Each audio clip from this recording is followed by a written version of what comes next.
Welcome to my channel chicken curry విధానం. దానికోసం 2 ఉల్లిపాయలు 3 పచ్చిమిర్చి తీసుకుందామండి. వాటిని సన్నగా కట్ చేసి పెట్టుకోవాలి. ఇది హాఫ్ కేజీ చికెన్ అండి. హాఫ్ కేజీ చికెన్ ఎలా తయారు చేద్దాం చూద్దాం. శుభ్రంగా కడిగి పెట్టుకోవాలి చికెన్ని. దాంట్లో 3 టేబుల్ స్పూన్ అల్లం వెల్లుల్లి పేస్ట్, 3 స్పూన్ల అల్లం వెల్లుల్లి పేస్ట్ వేసుకోవాలండి. తర్వాత 2 స్పూన్ల కారం,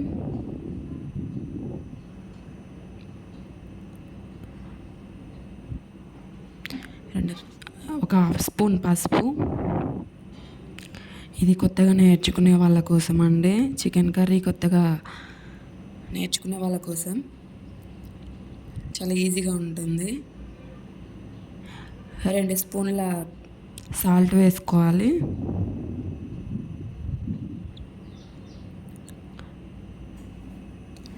రెండు స్పూన్ల సాల్ట్ వేసుకున్న తర్వాత మొత్తం ఒకసారి మిక్స్ చేసుకుందాం. మసాలా కారం మొత్తం ముక్కకు పట్టేలాగా మిక్స్ చేసుకోవాలి. మిక్స్ చేసుకొని పక్కన పెట్టేసుకోవాలి.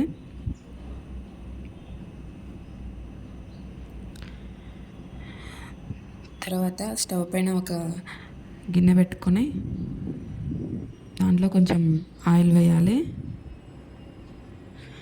కూరకు సరిపడినంత ఒక 4-5 టేబుల్స్ ఆయిల్ వేయాలి.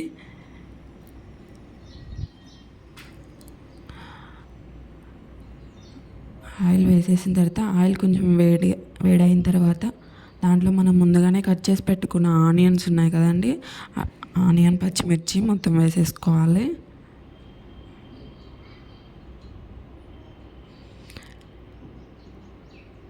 వేసుకొని ఒకసారి మొత్తం మిక్స్ చేసుకుందాం.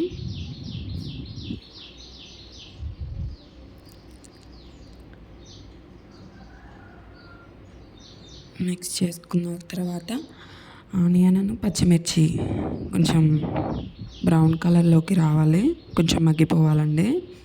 మూత పెట్టేసుకుందాం. మగ్గిపోయినాయండి. దాంట్లో మనం ముందుగానే మిక్స్ చేసి పెట్టుకున్న చికెన్ ఉంది కదండి, అది వేసేసుకోవాలి.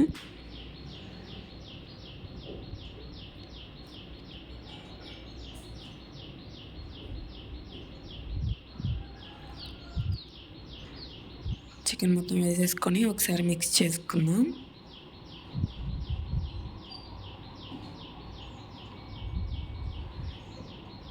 ఒకసారి మిక్స్ చేసుకున్నాక మూత పెట్టేసుకుందాం.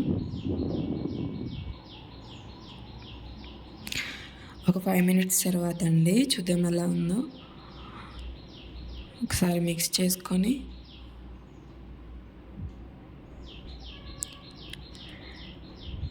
ఇంకొక 2 మినిట్స్ పెట్టుకోవాలండి మూత పెట్టేసుకొని.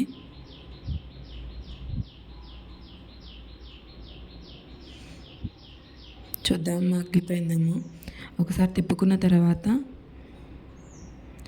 ఒక గ్లాస్ వాటర్ వేసేసుకోవాలండి.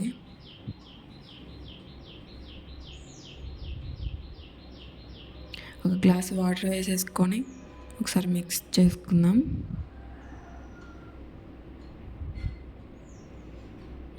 మూత పెట్టేసుకుందాం.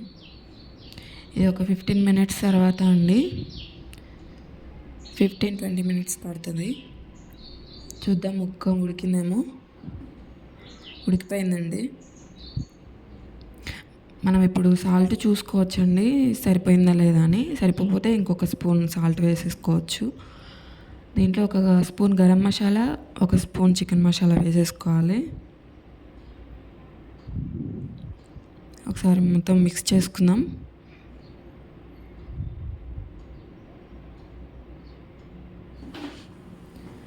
ఒక 2 మినిట్స్ అలా మూత పెట్టేసుకున్న తర్వాత మూత తీసి చూద్దాం ఎలా ఉందో. ఉడికిపోయిందండి. ఆయిల్ మొత్తం అలా పైకి వచ్చేసింది చూడండి. అంటే మనకి చికెన్ కర్రీ రెడీ అయిపోయినట్టు. ఒకసారి తిప్పుకొని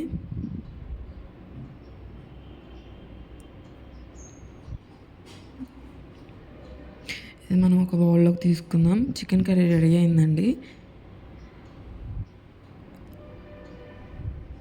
ఒక బౌల్లో తీసేసుకుందాం. ఇది ఫస్ట్ టైం చికెన్ కర్రీ చేసే వాళ్ళకి కూడా చాలా ఈజీగా ఉంటుందండి. ప్లీజ్ ట్రై చేయండి. Thank you.